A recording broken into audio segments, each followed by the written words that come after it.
Closet Doctor. I want to talk to you about a couple different options that we have for baskets in our closet systems. So the first one here, this is a heavy duty metal basket. Comes in chrome, brushed nickel, and oil rub bronze.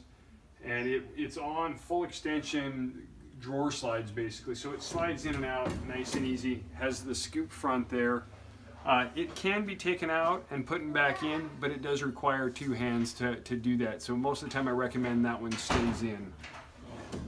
The next basket system that we have for laundry is very similar. It's a slide out basket, so it slides out and is what it has in it. Instead of being a metal basket, it has a removable hamper bag in it. So depending on the size of the opening, we have them for 18, 24, and 30-inch wide openings.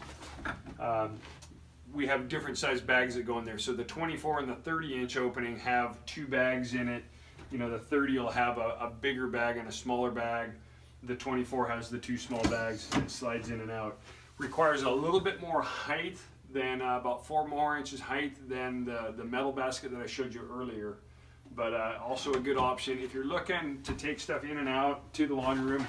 We've got the bag. The downside of it is the bag is a little bit small, doesn't hold a lot of stuff. So that's an option for you.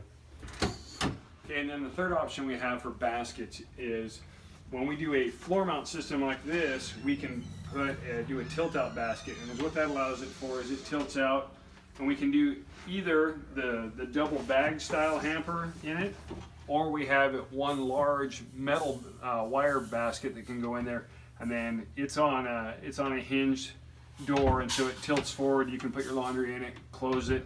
The nice thing about this is it is behind a door and you don't see those items. It does have to go into a floor mount section. We can't do a tilt out in a wall mount section. So those are your three options on